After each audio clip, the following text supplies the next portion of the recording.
Good evening. My name's Brett Stalcup. Welcome to the Good evening. Choices Podcast. You can find us at choicespodcastofficial.com or on Facebook page, Choices Podcast Group.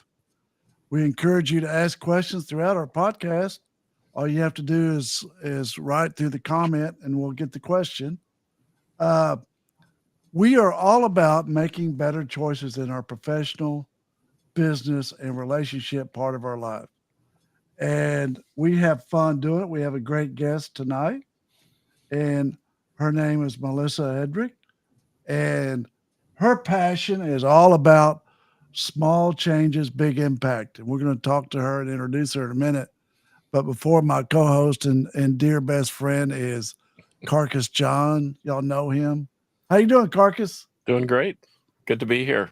Hi, Melissa. Hi. Thanks for joining us. Appreciate it. Thank you guys for having me. Want me to lay a little musical wisdom on you there? Yeah. Okay. Melissa, we love our music. I don't know Yeah. if you can see all the music behind Carcass. I can. I have about 500 records behind me too.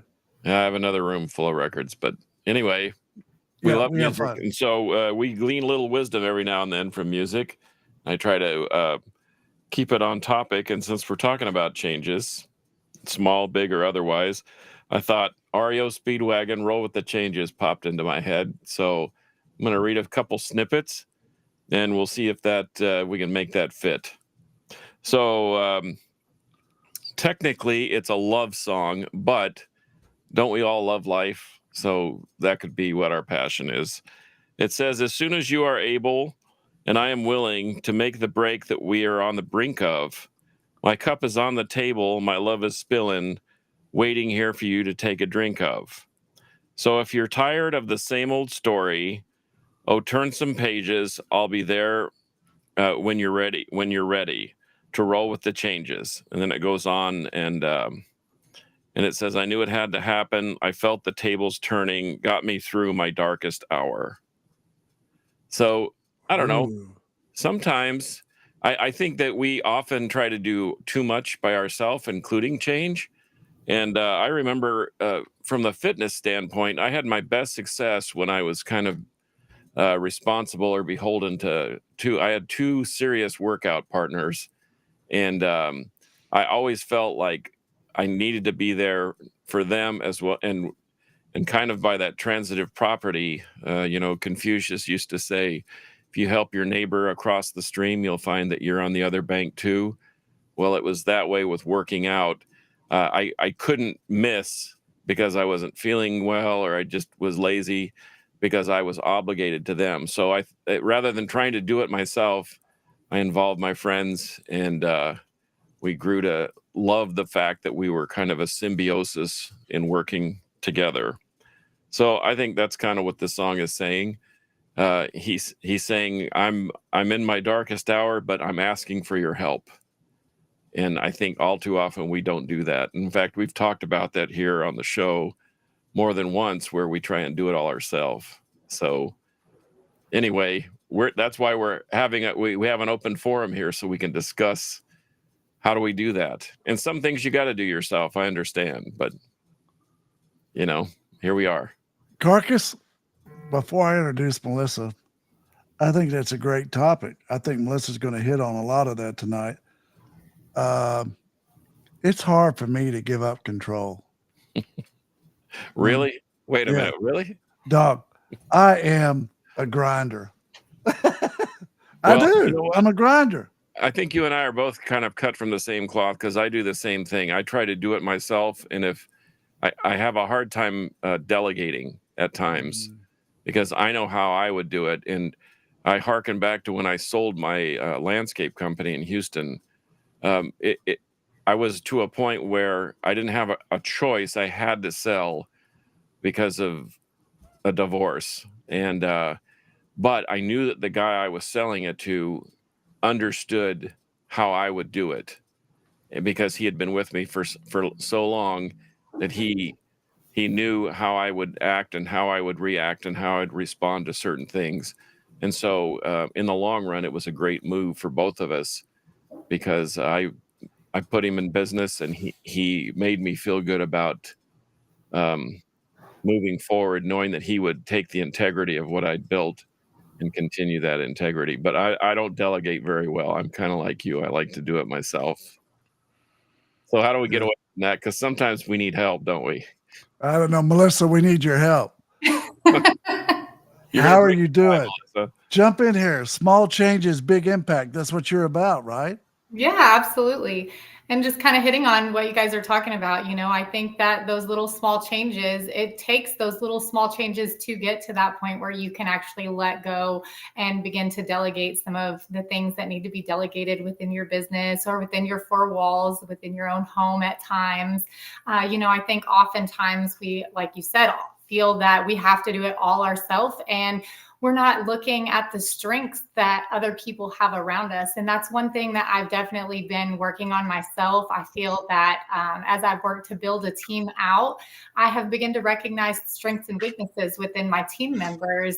And I noticed that some things I can assign to some people, and another person that I assign the same task to, they completely struggle. So it's really neat when you can identify those strengths and weaknesses amongst your team members and really begin to put it in place, because when you can, they begin to shine within their own places, and it gives them an opportunity to really stand out within your organization. So I think that you just have to begin to delegate those little things first, the things that you feel that somebody else could handle, and really just begin to watch them, because it is hard to step away and to allow them the opportunity. But when you're able to do so, I think that really just makes you a great leader, because you've helped somebody get to the point where you're at. So sometimes I think it's hardest to articulate that to people, though. I think that being able to express, what's going on inside of your head and be able to get it out so that they understand it in such a way to continue your vision, as you spoke about before. And so you have to find ways to help people to really buy into your vision as well. Okay. I love what you're saying, but we're going to need some examples. Carcass and I are hard-headed. Okay. Yeah. You're going to have to teach us. Are you one of those that, like, you put a T-bar, positives, negatives, and you try to match up the positive or the negatives with the positives, the positive with the negatives?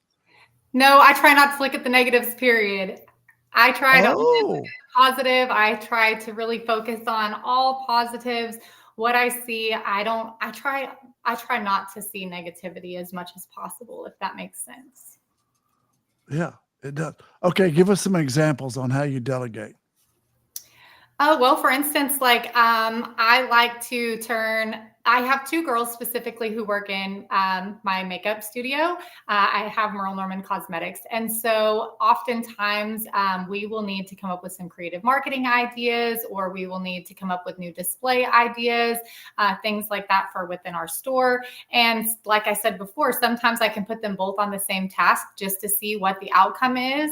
And it's very interesting to see the two different results. And sometimes one will struggle and the other one will just shine. And it's really neat whenever you begin to watch one person really shine. You'll notice that when it's something creative, they are all about it. Or when it's something very factual, like let's put it down on paper, like give me the hard facts, they can sit down in front of the computer, they can get down with the numbers and they can work through everything. But when you give them something creative to do, they struggle. And you think like the creative side would be the fun side, right? You're thinking like, oh, I get to make displays, I get to do these different duties, but it doesn't always match their personality. And so I think that when you're working with different people, it's important to, find out what they're passionate about, what really drives them, and what they can get behind and get done in a day. Because when you find those strengths, you get a lot more productivity at the end of the day, because you've found where they really can hone in and just really shine through. That's cool. So how many businesses do you own? So currently I have two. Okay. What are they? So I have Pristine Clean, which we do a lot of move out, make ready services. We have a lot of big vendors here in our local community. We are partnered with a lot of home builders here where we are doing their 2-phase cleaning processes, things like that. So that is one of the businesses. And I use that I actually started out as a solo cleaner, just myself. That's when I really went through my transition period when those little changes really began to make a big impact. And I started really focusing on myself. And as I did, and I began to grow my vision a little bit bigger, I was actually able to take my job and turn it into my business.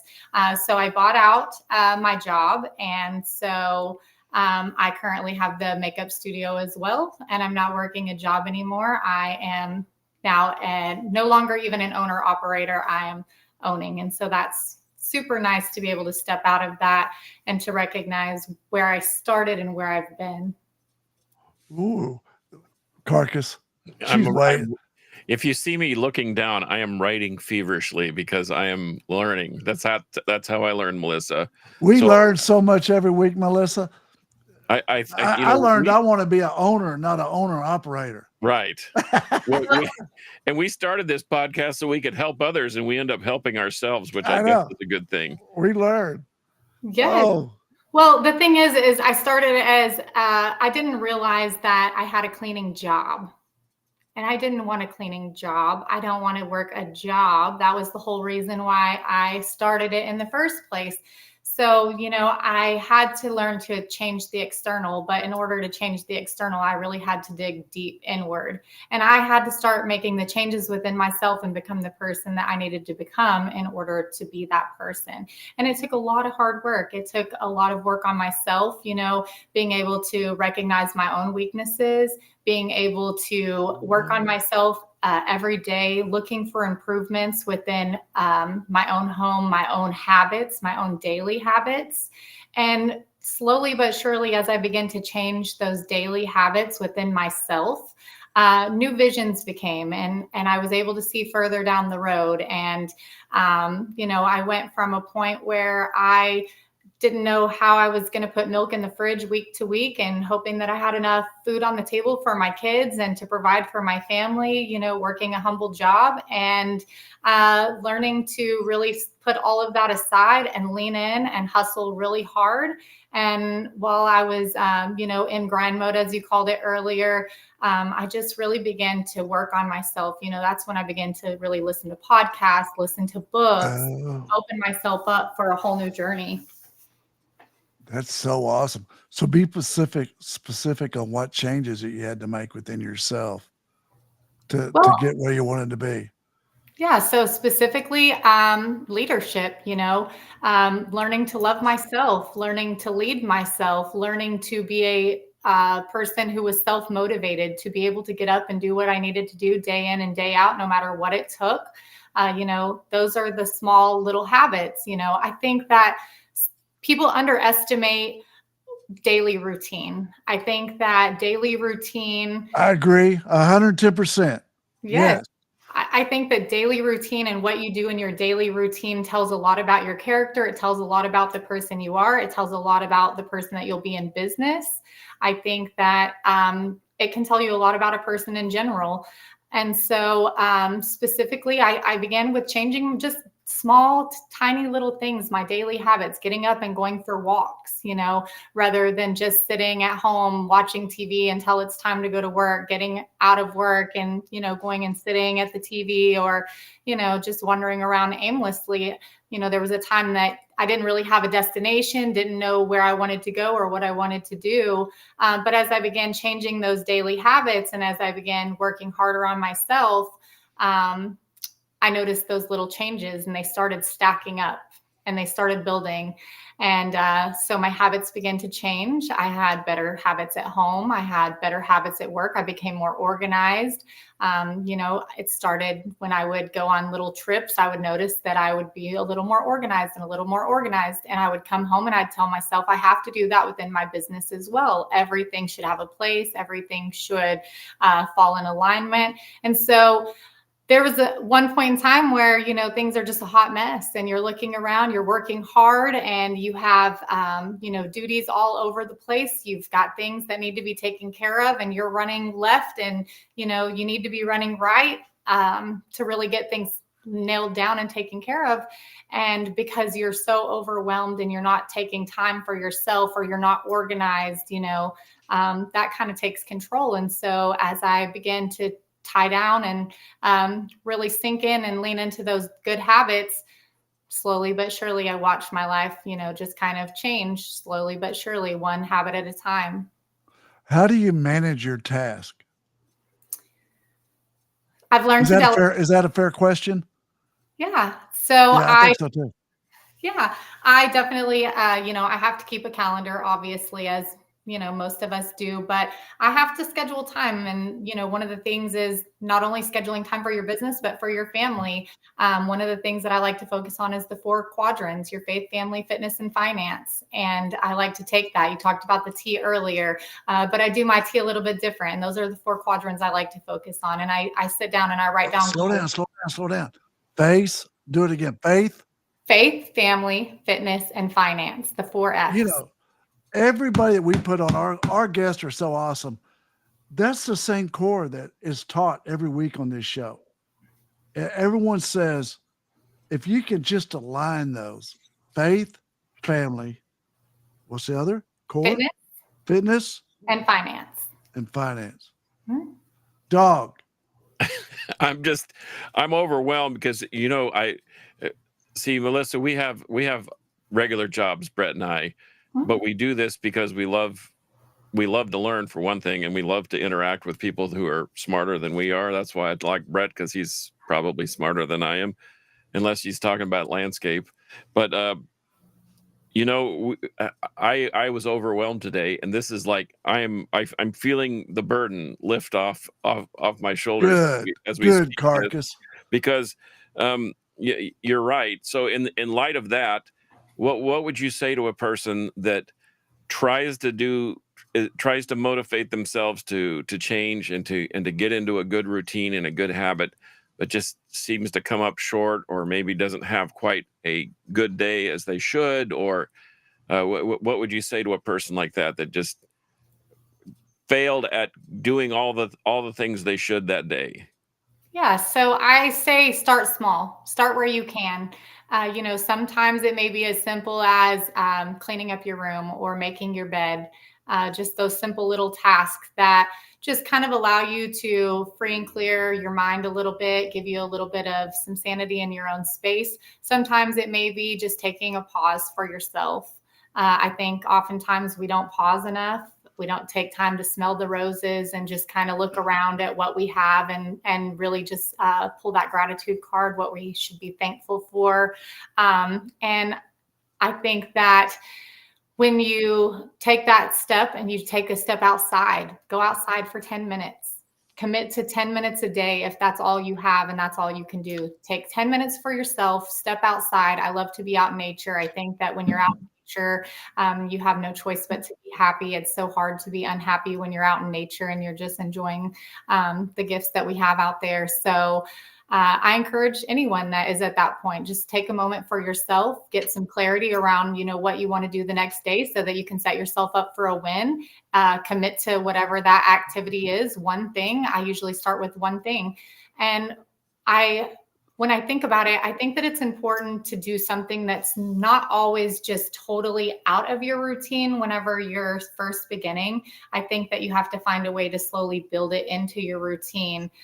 Something that is very easy for you at times, unless you're just going to go all in and you're ready to just make this huge change. But most people aren't. It really starts with those little tiny shifts. And as small as it may seem, as little as it may be, a lot of people think that a 10-minute walk isn't going to change your life. But, you know, when you start that 10-minute walk and you begin to do that and you do it every day, you commit to it every day, at the end of the week, you haven't walked 10 minutes, you've walked 70 minutes.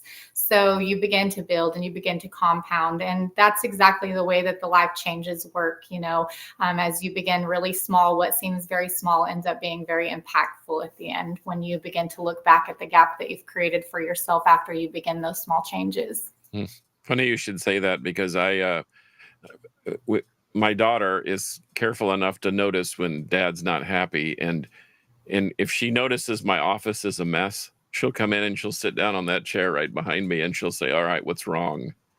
Because she knows that I always keep the office squared away. So to your point, and in fact, I started cleaning up today. That was my my therapy.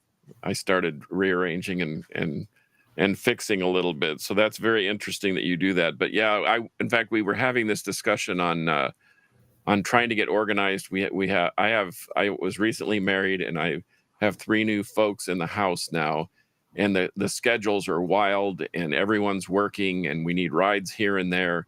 And I thought about if we would just say, for example, coordinate our rides where we could swing by and save a $10 Uber ride both directions. That's $20 a day times 6 days 30. a week.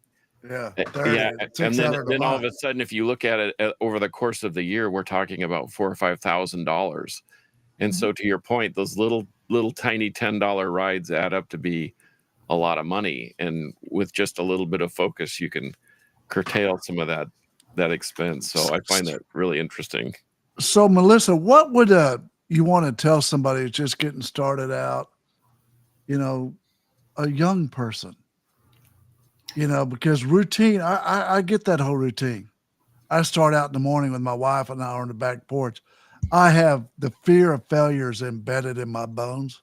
Mm-hmm. And I used to be gone at 7:30, no later than 7:30. Now I show up at the office at 9. Yes. I enjoy my wife. We sit on the back porch. We have an owl that comes to say hi to us every day in our backyard. And then I go into, when I hit my office, I hit my notebook, a binder notebook, a lot like this.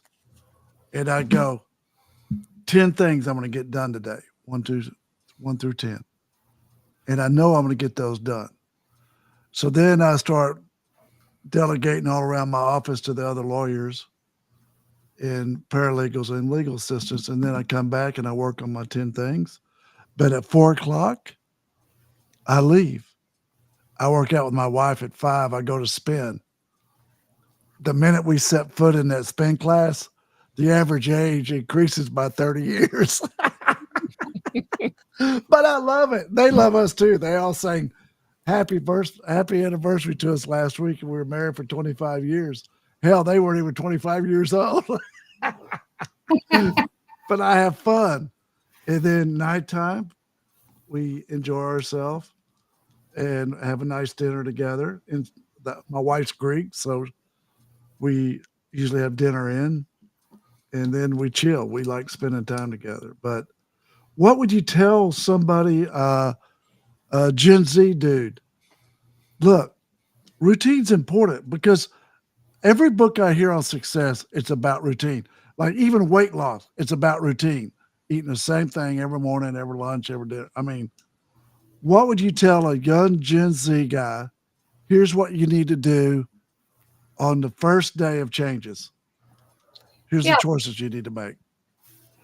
So I think the first thing that I would tell them is I'm super big on goal setting. I think that that's super, super important. I think that, being able to sit down and set a goal for yourself is going to be the most important thing. Where do you want to be? Where would you like to see yourself?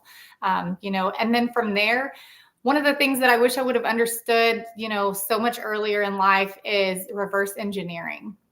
Reverse engineer that equation backwards, and let's find out what it's got to take. Let's do the breakdown on the math. Let's figure out exactly how many days it's going to take you, or how much money you need to make, or what if it's a fitness goal, how many pounds you want to lift, and then begin to set realistic goals for yourself. But if you are, if your goal is to be a weightlifter and that's what you want to do, but you can't lift, 20 pounds in the weight room, well, I encourage you to go hit the weights and start with those 20 pounds and begin where you can. You have to start somewhere. And I think that if I had have understood that a lot earlier in life, I would have been able to get a lot further a lot sooner. But, we learn what we learn in hindsight, and that's such a beautiful teacher. So I think that, just start where you can, have a destination, as far as your goals and where you want to go, where you're headed, and just begin exactly where you can. If you don't have, like, let's say you don't have a weight set, because if they're young and they're not, able to do that, well, they've got to find a way to maneuver to get to that. Maybe it's going to school after hours. Maybe it's, finding a friend who has a weight set, whatever it looks like. If you really want it, you're going to find a way to make it happen for yourself. And so if you want to see those changes, you want to see something happen, you find the people that you need to help connect you, or to allow you the opportunity, or to help you make whatever goal it is that you have set for yourself happen. But just the first thing is just really being able to identify what you can do right now that's going to help to move you, move the needle forward for tomorrow. What can you do exactly today that's going to move you toward your goal? What's one actionable step that you can take today? That's good. I like that. Carcass, you understanding? I am writing. Carcass, wake up. No, Carcass. I'm wide awake. I am wide awake here. See, I'm wide awake. See all that writing? Yeah. I am gleaning great knowledge from. I love it. Note takers are money makers. That's one of my sayings. What's that? Note takers are money makers. Oh, that's going to be our saying That's what of the I'm day. talking about. Yeah. I'm going to write that down. Note takers are money makers. That's going to be our slogan of the day. Yes. My paralegal sits 5 feet from me. Uh-huh. Her name is Leah, and I've known her since she was born. She's brilliant. So I call her, when I'm just talking to her as a little girl, I talk to her as baby Leah. But when I talk to her as an employee, it's Leah. Anyways, she's the best note taker in the world. And so even at 66, I have a meeting with everybody. She's taking the notes. They leave. She types the notes and sends them out to everybody. I'm like, Doc, do you know how cool that is? I could have never done that, on my own back in the day. But note takers are money makers. Well, my granddad used to say a sharp pencil is better than a dull mind, Brett. And Dude. that's why I write everything down, because I would forget. Because as we've talked, and Melissa already knows because she was there once too, I get so overwhelmed with everything that's happening all at once that I have to learn to compartmentalize in a list. Like you said, when you walk into your office, you make a list of, this is what I'm going to accomplish. And that's what I've started doing again. I used to do it all the time. Now I'm doing it again because my family doesn't like concerned, grumpy, unhappy John. They like happy John. Hey, listen, when I went to law school, dude, I thought I was really smart. I graduated way at the top of my class at tech and finance, and I thought this was going to be a walk in the damn park. But I knew I didn't want to be a stockbroker. I knew I didn't want to be a banker. I knew. So I was like, well, I'll just go to law school, right? And little did I know that dude next to me with the hair down to his waist with the camo on was one smart SOB, right? And it's like, if you didn't learn to take notes, you would fail. It's like a lot of guys back then had recorders where they recorded the session, the lecture, and then they go to the library afterwards and take the notes. And I never did that. But in trial, it's sort of weird because in trial, I don't take any notes. I listen. And then I formulate my questions and my cross-examination.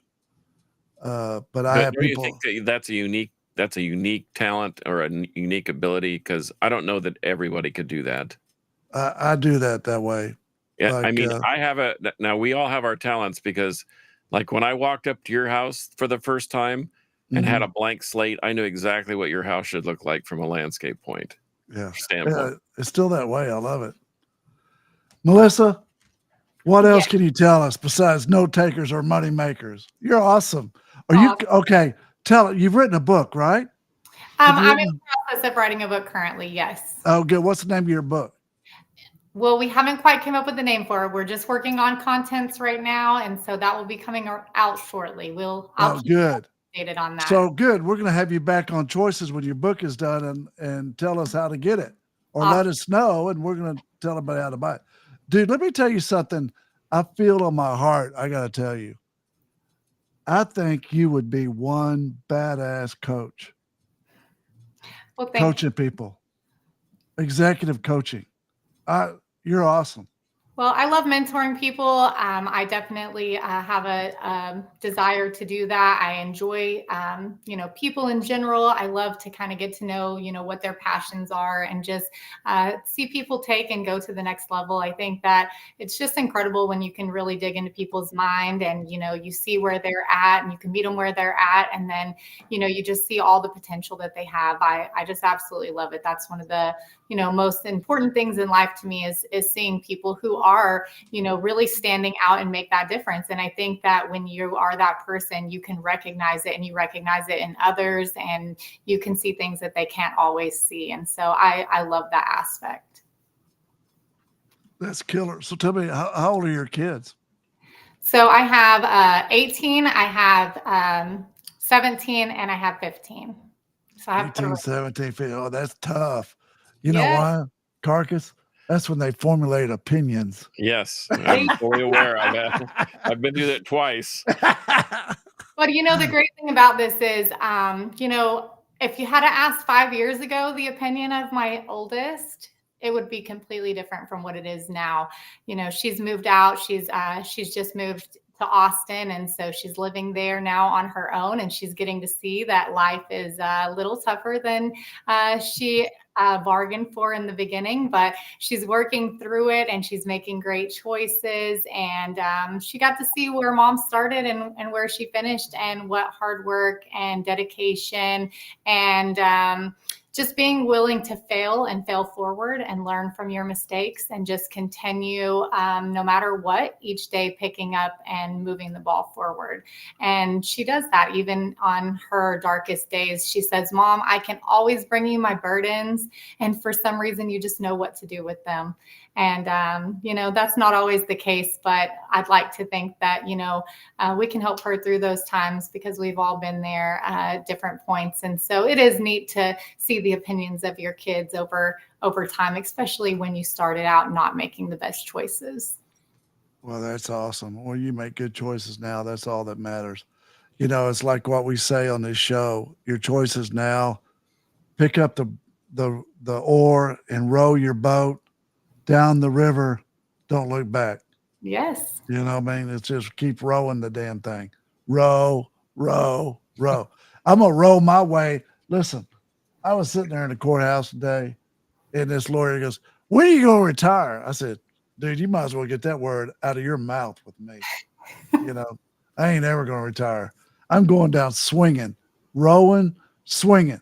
I'm going to be at the plate and I'm going to keep swinging for the fence, dude. Yeah. Whether I'm working for myself or my kid, I'm working for my kids now. That's the way it rolls. Well, look, we loved having you on the show. We want you to come back when you finish your book. We want you to be an executive coach. Put it on your website. Tell TK, my friend, that I said you're going to be an awesome executive coach. And we always like to close our show with a wonderful quote. Today's quote is, come on, guys. Note takers are money makers. Note takers are money makers. That is the solemn truth. Solemn truth. There you go. We love you, Melissa. Thank you for being on our show. Thank you very much for taking your time with us. You're an awesome mother, too. No question about it. Keep the good choices going. We'll see you next time. We'll see you next